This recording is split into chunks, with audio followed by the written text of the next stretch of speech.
capacitance. That was the plan for today. So since you've read it, I want to ask, like, where have you read, or what do you know about it? So tell me something which you know about it. The capacitance is basically so when we want a surge of electricity, like current, suddenly we have to store it somewhere. So capacitance is basically storing current, and then when you need it, it supplies current immediately. Okay. So storing of current. So how is current actually, stored? If I may, probe you further a little bit. What, can you store current? Uh, I am not sure. Okay. And So what is basically current? the flow of charges, electrons, basically. Correct. So it's a flow of charge, and charge basically electrons, because electrons are the only thing which are available for movement, right? So what gets stored inside a capacitor is nothing but electrons. Okay. Okay. So current is a moving charge. Current is not a held up charge. It's a moving charge. Yeah. Right? So whatever is stored inside a capacitor is the electrons. Okay, that's one thing. And why is there a need for it? So that we can, whenever, for example, when we want to switch on the light bulb, we suddenly electricity. So to give that sudden, because there's no way to store, I mean, keep suddenly give so much current at one point. So that is why we store it so that we can get it immediately. Okay, so I think you are in the right direction, I would say, from that perspective. Only that I would qualify it like that in many a times we need a steady flow of charge. Okay. Okay, so a steady flow of charge, as in a charge which is not going up and down. You can't say that there is all of a sudden there is a spurt of current and then the current wanes down. It should be Right. it may be that I need a certain amount of current for a certain amount of time. Okay. Okay, let me give you an example, like, I mean, how you can compare it. Say for example,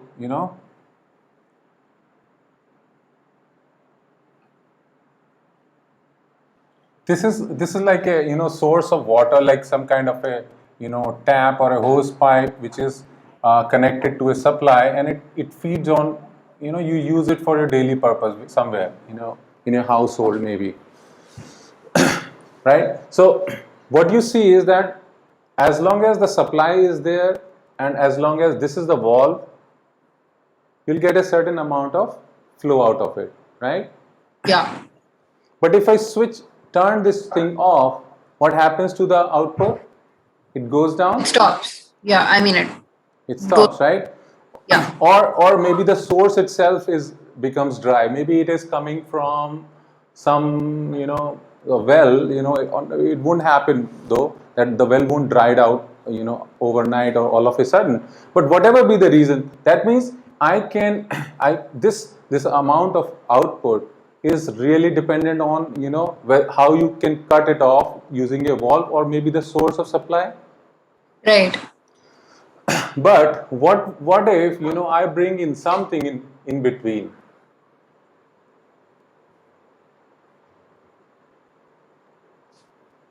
like a big tank over here, and I can take the output out of this tank. So this hose pipe basically feeds into this tank,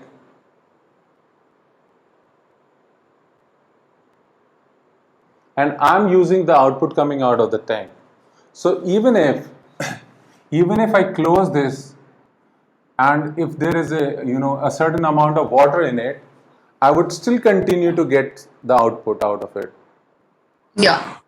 So what you're seeing out here is that a consistent flow is maintained for a certain amount of time, Right. right?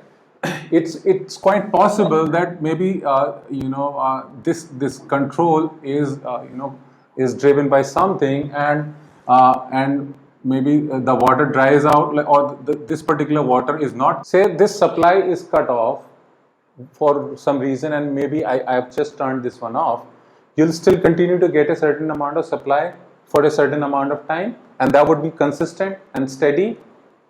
Right. What if, while this is happening, you may have the water level will come down at some point, and while it is almost like half full, the supply is restored from here, and this would continue to get filled up again. So that means what we are seeing out here is that even though the output which is coming out of here is not 100, entirely dependent on what is going on behind, we continuing to get a certain amount of charge or flow out of it at a consistent level. So, Okay. so imagine this tank to be your capacitor. It stores charge, and it supplies the charge at a consistent rate, whosoever needs it. I could use it for watering plants, or for my household purposes, whatever it is. Okay. Right? So this is your capacitor. The storage tank is your capacitor. The water is the charge. Okay, and the source in this case is the source of charge, which most cases, it could be a direct source like coming from the mains, which you see, which is nothing but a alternating current coming from grid, or it could be a small battery.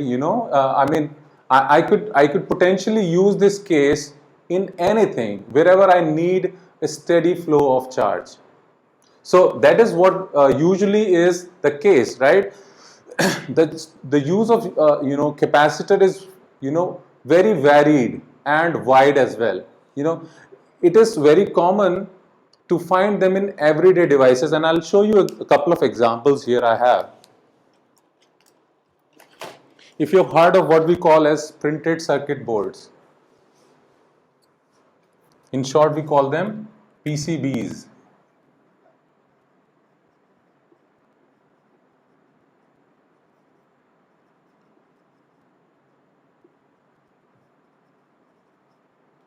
So something along the line like, have you seen something like this? Yeah. I mean, I haven't seen it before. You haven't? No. So this is what I dug out of a, what do you know, that mosquito killer racket. Oh, okay. This is from straight out of it. Right, I've seen PCBs. No, I forgot I have. Okay, so what you see out here is, the example I'm giving you is the orange one. I don't know if you can see this. There is an orange thing, I right can, over. yes. That's a capacitor, and there are a small couple of them, smaller ones also. They are also capacitors, and this this board or this stripe is what we call as a PCB. And what we see is a circuit. Basically, it has a lot of electrical, elements on it, which together function as a module. Okay. And all these important devices which might be there on the circuit may need a certain amount of charge. They don't need a fluctuating charge that could potentially damage them, or it could possibly not allow them to function at all. They need a consistent charge for them to function. So capacitor play that role of supplying a steady charge. Okay. So, and there are other examples. So this orange orange capacitor is what we have. There are types, categories of capacitors. Some of them are made out of ceramic, so they are called ceramic capacitors. And stuff like, they look a little different here. In this one, let me turn this light on and possibly you will see. So you see some cylinders, small cylinders over here. Yeah. And these are what we call as electrolytic capacitors, basically. So somewhat like a little cylinder with two legs, or it could be a ceramic one like this with legs like this. Right? So, so it is very common to find them. Every digital device, in fact, your laptop has one. Your, even your cameras, digital cameras, they all use this. Nobody wants to work consistent, on an alternating current. It could potentially damage a lot of circuit. So depending on how much charge they need, because these are small gadgets, so they need a small amount of charge. So small amount of charge means they need smaller capacitors. If you have, if you're working, at a household level, or supplying power to a building, for that matter, you need larger capacitors. If you're talking about a fan, it needs a capacitor to start its motor into motion. It needs a steady amount of current there, and those capacitors are what we call as condensers. We used to call them condensers, not anymore. I think they're all called capacitors now. All right. So the application is very varied and wide as well. There are hardly any circuits where I haven't found capacitors of whatever capacity there might be. So capacity depends on how much is the ability to store the charge, right? And and that capacity is dependent on what it is made out of. What is it made out of? A capacitor. A metal. So you have a couple of metal plates,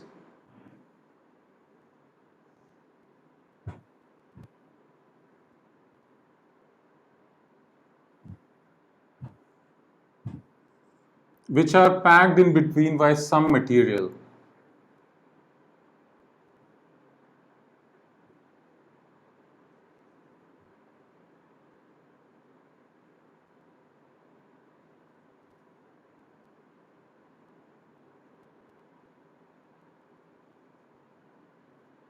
Okay. So these are metal plates, and there is some kind of a some non-conducting material, what we call as a dielectric.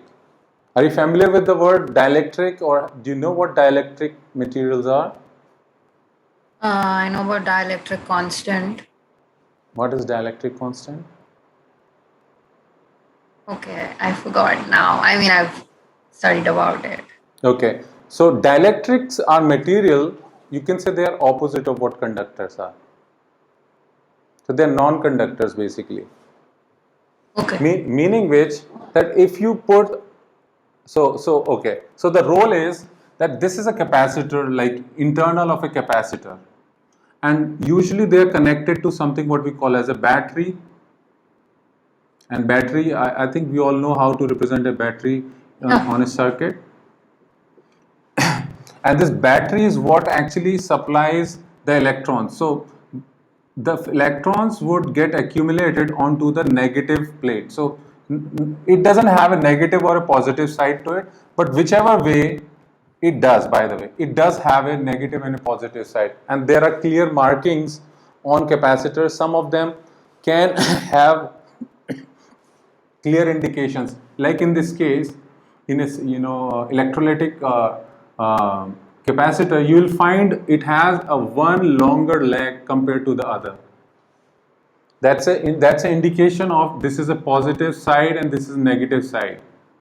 And they are marking also, there are some indications written over on the cylindrical body, the material, to clearly identify which is the negative terminal in this particular capacitor. Okay. Now, when you connect it to a battery, the battery has what we call as EMF. Do you know what is EMF? It's voltage, right? Like basically voltage. It's basically a voltage, but you can imagine it to be more like a it's almost like when you fill a balloon. Sometimes you've seen those holy balloons, right? You fill them with water, they tend to bulge, right? It's almost like the water in it wants to come out. Right. There is a pressure on the boundary of the balloon because of the water content inside. So in a battery, what is happening is you have chemical which is like the electrolyte, and that can easily be ionized. And what it does is it allows the negative and positive charge to separate, and they are just almost like rearing to go out of the battery. It's almost like, like the gates of a dam. If you just open them, the water runs through it. So almost like in the same manner, unless and until this battery is connected to anything outside, the charges are on deposited on the terminal. But the moment you actually connect to an external circuit, the electrons will flow and get accumulated on one of the plates of this capacitor. Okay? Okay. And because of these electrons which are accumulated on one side, let's say on the internal side, basically we're talking about the internal side of it, it causes what we call as electric field generation, because it is a certain amount of electric charge which is accumulated on a plate. We know that charge is responsible for what we call as electric field, right? Yes, sir. So this particular negative charge will cause the metal surface on the other side to generate a certain amount of electric field. From positive side, basically it would be directed towards this surface which has all the negative charge. So as a result, what happens is this surface on the other side, it is charged with positive polarity. Right. Okay, and because it is charged with polarity, positive polarity, it loses the electrons, which kind of goes back into the plate like this. So that's how equal and opposite amount of charge is created on the two opposite ends of the capacitor. Okay. So if, let's say, you can imagine there are 10 electrons which have accumulated over here, then 10 electrons would be kicked out of the opposite plate to acquire a 10 positive charge. You could say that it is a proton, equal and opposite amount of charge on the opposite plate. And once that has happened, there will not be any further current inside in this particular circuit. So what happens is, whenever you connect a capacitor to a battery or a circuit, it only allows a certain amount of charge depending on its capacity. Just imagine this tank. You can't let it store infinite amount of water. It can only store a certain amount of water. So same is the case with a capacitor. Depending on its size, which is like on whatever factors the capacity or the capacitor's capacitance basically, or the ability to store charge depends, it would just be allowing that much charge on its surface, not beyond it. Okay. Right? And after that it cuts off the supply.